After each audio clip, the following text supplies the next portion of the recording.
Hola, bienvenidos a Foco Migración, un podcast en donde hablamos de migración para poder entender cómo se vive la migración en México.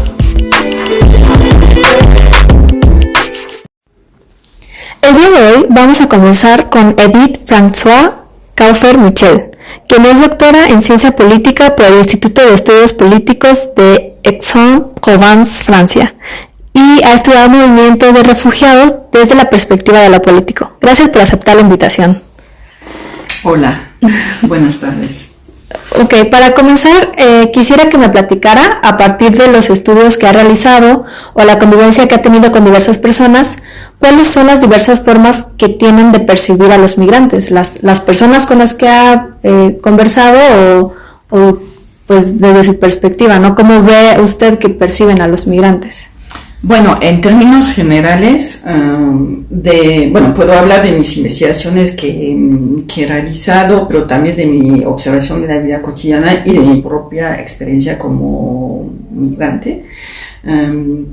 Sí veo que en México en general, bueno, eso pasa en muchos otros países, pero en México creo que lo que interesa aquí es hablar de México, porque se reconoce poco que sí existe una profunda xenofobia hacia los migrantes en general, ¿no? Entonces, pues hasta hacia cierto tipo de migrantes es mucho más marcado cuando el migrante es pobre, indocumentado, indígena, que aplica mucho para la migración guatemalteca. Pues el trato es absolutamente... pues es muy claro, ¿no? Puede ser incluso un trato violento, ¿no? hacia las personas, pero eso permea la sociedad en su conjunto, no va desde la opinión que puede tener mi comadre, ¿no? O sea, es una metáfora, no estoy hablando de la comadre en particular, ¿no? Hasta qué pasa cuando un migrante acude a una instancia para hacer algún trámite específico, ¿no? El trato es diferenciado, el trato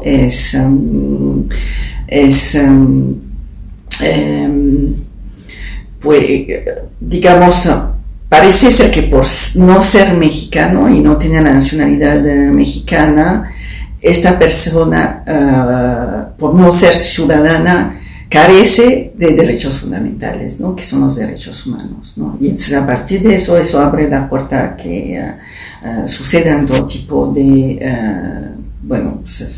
actos arbitrarios, en fin, de todo tipo, y que finalmente son violaciones a los derechos humanos, ¿no? de las personas migrantes. Y más la persona migrante pues tiene condiciones de vulnerabilidad, ¿no? Que puede ser la falta de recursos económicos, el hecho de haber ingresado al país de forma indocumentada, un bajo nivel de estudio. A veces hay migrantes que ni siquiera saben en dónde se encuentran, ¿no? Porque el pollero los dejó tirados, etcétera, etcétera. Pues más estas condiciones de vulnerabilidad existen, pues más la situación de violación tiene todo el potencial para incrementarse. Y bueno, también siguiendo con lo mismo, ¿cómo cree que podríamos, tanto ciudadanos como autoridades mexicanas, ayudar a prevenir las violaciones a los derechos humanos de los migrantes, independientemente de su situación migratoria? Aquí también podrían entrar otros actores que forman parte de este proceso migratorio, como la sociedad civil, o cómo en conjunto o de forma individual podríamos ayudar a prevenir esto.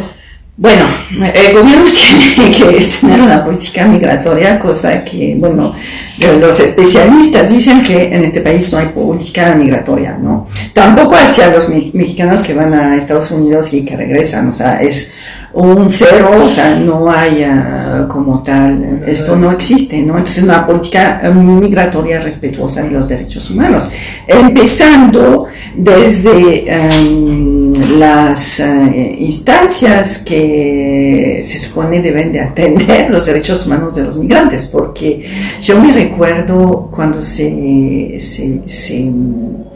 se creó el grupo Beta a principios de los 2000, que el grupo Beta tenía como papel rescatar a los migrantes indocumentados y canalizarlos, etcétera, etcétera. Y nosotros en el trabajo de campo que hicimos en aquel entonces nos dimos cuenta que el grupo Beta entregaba a los migrantes al Instituto Nacional de Migración para deportarlos, cuando se supone que estaban aquí para evitar los secuestros, los asaltos, y todas estas violaciones, o sea, que ni siquiera habían entendido su papel, ¿no? Entonces, y además eso estaba en los informes, o sea, ni vergüenza les daban, ¿no? O sea, no habían entendido. ¿Y por qué? Pues porque los que integraron el grupo Beta en sus inicios venían del Instituto Nacional de Migración, de algunos cuerpos de policía, etcétera, etcétera. Entonces, o sea, no había suficiente capacitación, ¿no? Entonces, yo creo que, aparte de tener una política migratoria respetuosa de los derechos humanos, todos los funcionarios del ramo y fuera del ramo, ¿no? Deben de tener como capacitación. Entonces, esa es como la parte desde arriba. Ahora, yo creo mucho en la educación y creo que, bueno, no he leído los últimos libros de textos que son muy polémicos, entonces no sé si hay un tema ahí sobre la cuestión migratoria, pero yo creo que también hay que sensibilizar desde la niñez y en fin, porque eso pasa por educar a las niñas y a los niños hacia la diversidad, ¿no? Y a esta comprensión que hay personas diferentes y que hay personas que vienen de diferentes países y que con condiciones diferentes, etcétera, etcétera. Creo que eso ayuda mucho. Bueno, creo mucho en lo que se puede hacer desde la educación y de sensibilizar, etcétera, etcétera. Ahora sí, también está la labor de las ONGs, ¿no? Que, bueno, a estas alturas de la vida, no sé si lo que hacen las ONGs, bueno, es mucho de acompañamiento de los migrantes. No sé si realmente, bueno, no quisiera ser como no tan utópica. Creo que las ONGs pueden hacer mucho en apoyar y acompañar y en todos los procesos legales y todo eso, pero yo no sé si realmente las campañas de información, de difusión sean tan eficientes, ¿no? Yo siento más bien que es como desde arriba, desde las propias instancias del Estado y desde abajo, desde los procesos educativos, que creo que podría funcionar mejor y que más bien dejemos a las ONGs todo lo que es acompañamiento legal y pues eso, bueno, todo el trabajo que se ha hecho pues desde hace pues más de 2 décadas, ¿no? Porque cuando trabajamos en el 2001 pues ya había albergues, etcétera, etcétera, que me parece que es un trabajo pues muy importante, ¿no? Y de acompañamiento en diferentes aspectos. ¿Y qué cree que hay que puntualizar en cuanto se habla de migración? Que migrar no es un delito, porque eso es una confusión, y que entrar de forma indocumentada y no ilegal, indocumentada, tampoco es un delito, ¿no? Entonces, y que eso no hace que las personas que entraron de esta forma, porque no tienen otras opciones, ¿no? Se vuelven delincuentes, ¿no? Y que, pues bueno, aquí tenemos como una gran contradicción, ¿no? La frontera entre México, Guatemala y Belice completamente porosa, ¿no? O sea, nada más uno le camina 20 metros, le da la vuelta a la caseta y bueno, pasa, bueno, claro, ahorita las condiciones con la presencia de narcos son un poco más, digamos, peligrosas, pero digamos, tenemos una frontera porosa, donde pues la gente puede entrar y salir más o menos como le dé sus ganas, ¿no? Y entonces creo que, bueno, eso es una realidad, ¿no? Pero por el otro lado, para muchas nacionalidades esta posibilidad de entrar y salir está muy... Digo, yo considero que es un derecho, ¿no? De cruzar fronteras, ¿no? Y en la realidad sí se puede hacer, pero legalmente pues no, hay muchas personas de muchas nacionalidades que encuentran tremendas dificultades para que eso se pueda concretar, ¿no? Y entonces pues no tienen de otra que entrar pues sin contar con la documentación requerida, ¿no? Y eso lo digo porque mucho tiempo he trabajado con colegas de Centroamérica, o sea, colegas que trabajan, profesores, investigadores en las universidades, y para traerlos a México, incluso con boleto redondo que habíamos pagado, con una carta de invitación de un centro de investigación que finalmente depende del gobierno federal, pues incluso hemos tenido muchísimos problemas para hacerlos llegar, ¿no? Y que eran profesores que tenían empleos, o sea, ¿no? Etcétera, etcétera, ¿no? Entonces, sí es complejo. Justamente poder a veces cruzar las fronteras, aunque bueno, pues la línea es bastante porosa como tal en la realidad, y hay muchísimas trabas, ¿no?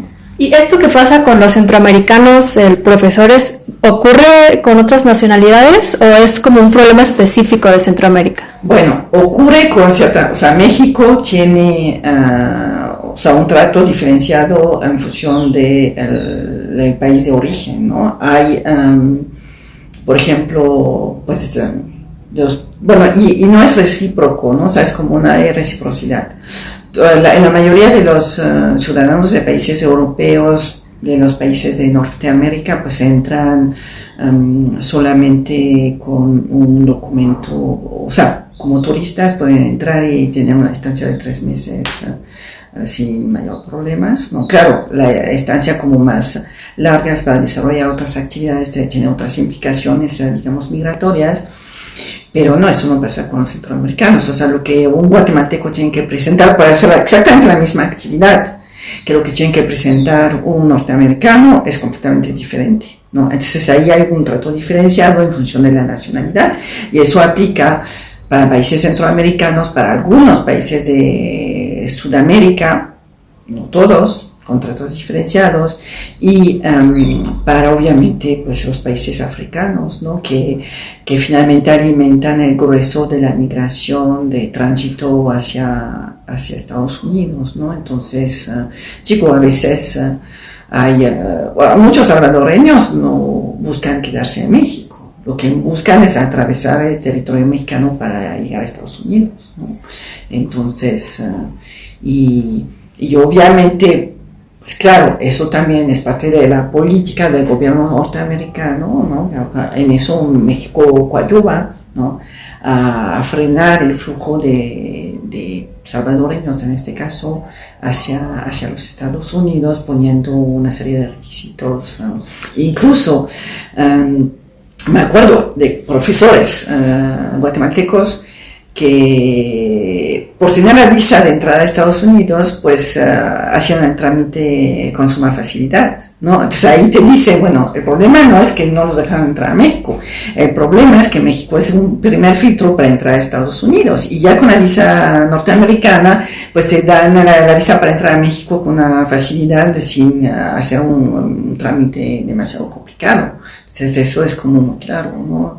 En que finalmente no solamente es la política del gobierno mexicano, ¿no?, que diferencia, pero también es coadyuvar a la política del gobierno norteamericano, que además es una cosa muy contradictoria, porque tampoco hay reciprocidad en lo que se le exige a un ciudadano estadounidense para entrar a México y lo que se le exige a un ciudadano mexicano para entrar a Estados Unidos, ¿no? Entonces, como anécdota, en una ocasión yo entré a El Salvador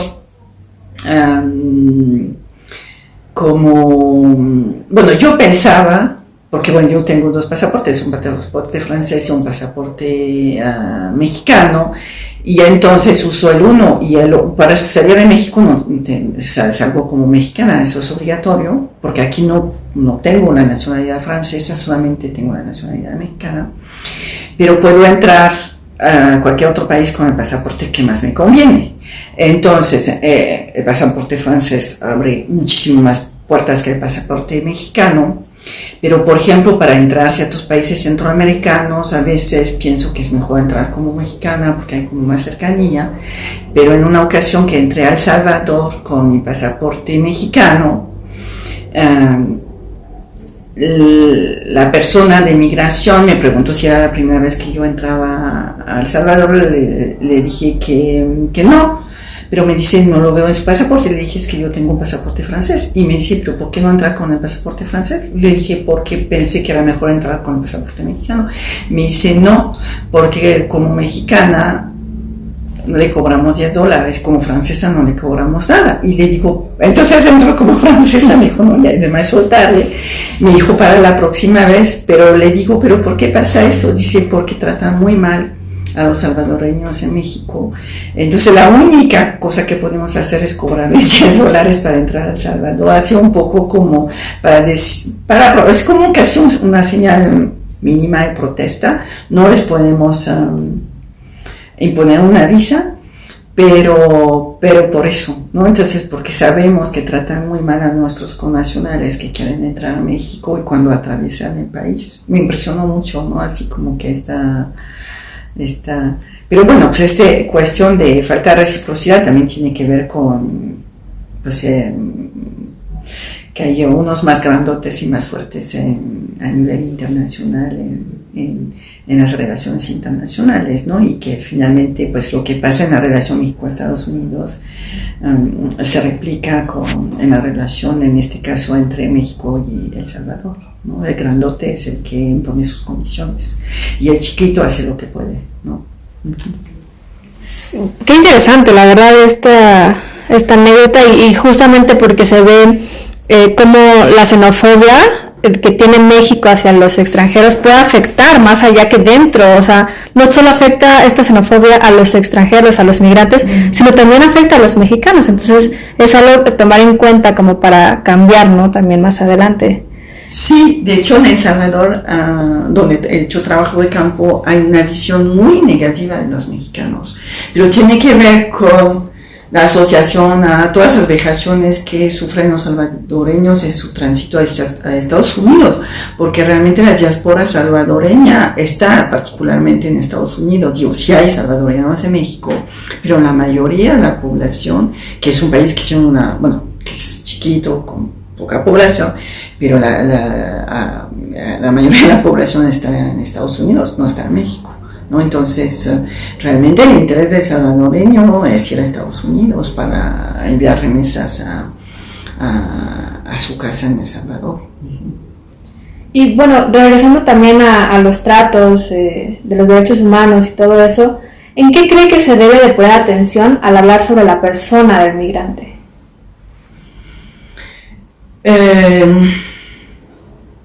Bueno, pues primero justamente que el migrante antes de todo es una persona, ¿no? Como cualquier persona, y que el migrante tiene derechos y como persona tiene derechos humanos, y no es porque entró de forma indocumentada que es la mayoría de los casos de los migrantes pobres, indígenas, de países con menor poder adquisitivo. Eso no le quita su condición de persona, ¿no?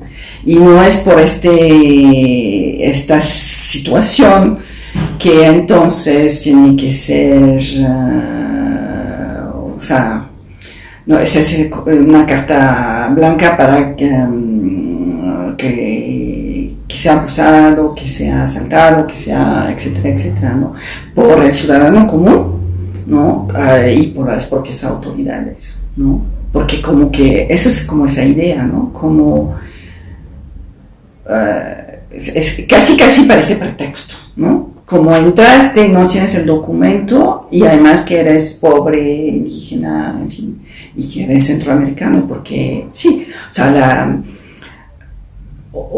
sea, hay diferentes tipos de migrantes en una clasificación que el propio Estado hace en función de la ciudadanía, pero bueno, finalmente hay toda una serie de apodos, ¿no? que se utilizan para hablar de los centroamericanos que son sumamente estigmatizantes, ¿no? Y no necesariamente pues se usan para, no sé, ¿no? Migrantes de origen europeo, ¿no? Entonces como que, o sea, hay una especie de estigmatización cultural que me parece mucho más importante, ¿no? Te voy a contar otra anécdota que no es personal. Aquí hay una investigadora en Ecosur que es guatemalteca. El colega, bueno, su esposo es norteamericano y el hijo también tiene la nacionalidad norteamericana. En una ocasión ellos llegaron en el vuelo que antes había de Tuxtla a Houston, llegaron de Houston, ¿no? Entonces los dos norteamericanos y la guatemalteca entra, pasan los dos norteamericanos, o sea, era el papá, la mamá y el hijo, y detienen a la guatemalteca. Le acusaron de tener documentación falsa, porque no podían pensar que una guatemalteca era profesora investigadora en un centro del CONACYT. O sea, porque el guatemalteco es un campesino pobre, eso, ¿no? Entonces, y él estuvo así, bueno, fue todo un show para que salieran, porque acusaron de tener documentación falsa. Entonces, es eso también, o sea, que hay personas, eso es una anécdota bastante reciente, tendrá como 5 años, o sí, bueno, el vuelo ya no llega, ¿no? Pero creo que con el COVID lo quitaron, ¿no? Entonces, o sea, eso demuestra que dentro de las propias instancias del Estado, ¿no? O sea, hay como estas ideas, ¿no? Luego, una serie de anécdotas de campo, cuando el oficial de inmigración te dice que, o sea, él huele al centroamericano, eso es profundamente racista, xenofóbico, etcétera, etcétera, ¿no? Digo, podrías ver por el fenotipo, etcétera, etcétera, ¿no? Pero, y eso luego llega a situaciones donde de repente deportaron a un niño mexicano, indígena a Guatemala, ¿no? O sea, sale de repente en la prensa, ¿no? Porque como lo vieron como indígena, aparte que está prohibido deportar menores de edad, ¿no? Pero pues obviamente ahí sucede más de la cuenta, y entonces asumen, ¿no? Que porque es un niño indígena, pues es guatemalteco, no es mexicano, y entonces lo deportan. Entonces, como hay una serie de dentro de los cuerpos pues del Estado, ¿no? que se dedican al tema migratorio, ¿no? Así como de estereotipos, ¿no? que finalmente se traducen en violaciones y que alimentan, ¿no? la xenofobia, ¿no? O sea, de los propios funcionarios, pero también de la sociedad en general, ¿no? Entonces yo creo que hay que trabajar también mucho a ese nivel, ¿no? Y en cuestiones de los refugiados, ¿qué problemas pasan los refugiados para siquiera poder meter la solicitud del refugio? Porque al final es muy difícil, ¿no? Que sí les den el refugio. Pero siquiera el proceso de meter el trámite, ¿qué problemas? Bueno, hay durante muchísimos años, para empezar, ya había un problema legal de fondo. El estatuto de refugiado es un estatuto que está definido por una convención internacional, que es la Convención de Ginebra de 1951, y hay un protocolo adicional de 1967. Entonces, al principio, ¿cuál es la diferencia entre un refugiado y un migrante? Aunque, bueno, finalmente el refugiado es un tipo de migración, pero digamos que son las personas que por persecución política no se pueden acoger a la protección de su Estado y tienen que irse a otro país para que no les quiten la vida, básicamente, ¿no?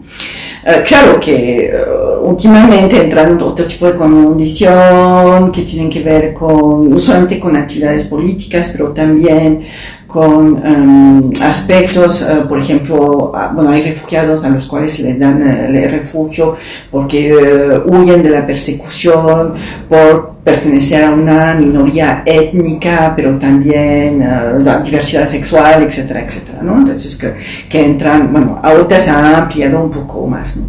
Pero México, no me recuerdo hasta cuándo, ahorita se me fue la fecha, hasta los años 2000 y no recuerdo, no había ratificado esta convención internacional y entonces no existía el estatuto de refugiado. Los refugiados guatemaltecos nunca tuvieron un documento que dijeran que eran refugiados. Ellos tenían como un reconocimiento ad hoc por el Alto Comisionado de Naciones Unidas para Refugiados, pero para el gobierno mexicano legalmente nunca tuvieron un documento que dijera que eran refugiados, ¿no? Entonces, eso, bueno, durante muchísimos años tú no podías acogerte al estatuto de refugiado porque no existía en la ley mexicana, ¿no? Entonces, bueno, no recuerdo la fecha, pero no sé si fue 2004 por ahí, no, o 2008, no recuerdo muy bien. Bueno, finalmente se acoge a la Convención de Ginebra. Bueno, México pone una serie de restricciones, o sea, no es la convención, porque se supone que según la Convención de Ginebra, cuando te dan el estatuto de refugiados tienes derecho a trabajar, o sea, hay una serie de garantía básica que México no quiso asumir. Entonces bueno, se adopta la convención con una serie de restricciones y posteriormente se publica una ley donde aparece el estatuto de refugiado y te permite entonces, hoy en día seguir un procedimiento para solicitar, ¿no? Es sumamente complejo, obviamente, a pocos les dan. Hoy en día las instancias de atención a refugiados cada vez tienen menos dinero, hay pocas oficinas, en fin, es todo un tema, ¿no? Entonces, de repente sí instalaron unas oficinas en Tapachula porque había como bueno, pues entraron muchos pues personas susceptibles de tener la condición de refugiados porque huían de conflictos en África, básicamente, ¿no?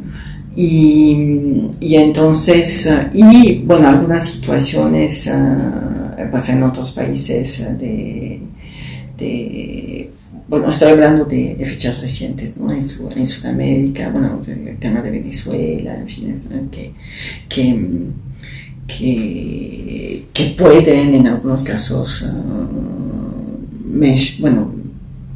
mencionar temas de persecución política o por otras razones, ¿no? Entonces, pero sí es muy complejo, o sea, son pocos los que lo logran, ¿no? Digamos, muchas de las veces las personas, es ahí donde, bueno, la migración económica y el refugio se pueden como entrecruzar, la diferencia es difícil de hacer.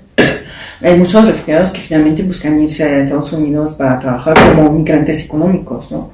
Porque pues de lo que se trata es sobrevivir, o sea, y entonces, bueno, pues no necesariamente, sí, y porque piensan que en Estados Unidos pues hay oportunidades de empleo, etcétera, etcétera, ¿no? No necesariamente porque están buscando el estatuto de refugiado en Estados Unidos. Entonces sí, es como muy, muy, muy complejo ese tema y las probabilidades de tener el estatuto de refugiado es muy... bueno, son muy pocas, ¿no? Aunque alguien, desde el punto de vista de lo que ha vivido, podría o debería, ¿no?, ser reconocido como refugiado o refugiada. Sí. Vaya, pues ya estamos por terminar. No sé si quiere agregar algún comentario final. Pues, bueno, que la situación de las violaciones a los derechos humanos de los migrantes, ¿no?, que yo estudié en el año 2001, realmente que pues que ya presentaba una situación preocupante, y ya con el crimen organizado hoy en día está alcanzado unos niveles terroríficos, ¿no? de barbarie humana, absolutamente, no sé, inimaginable, ¿no? Creo yo.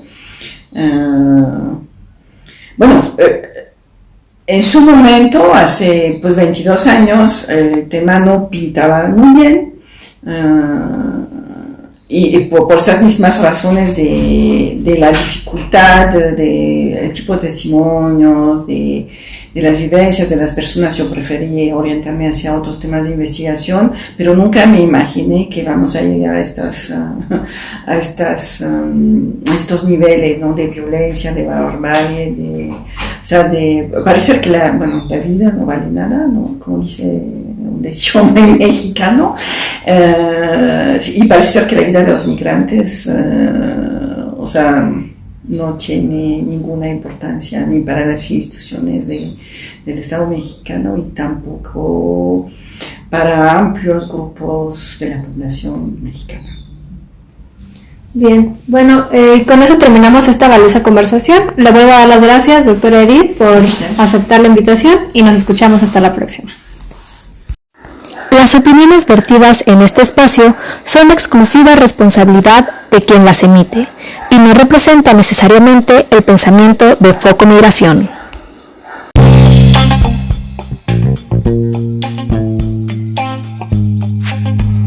Foco Migración es un podcast del Centro de Investigación y Promoción Cultural para la Integración Comunitaria CIPSIC Comparte Vida AC.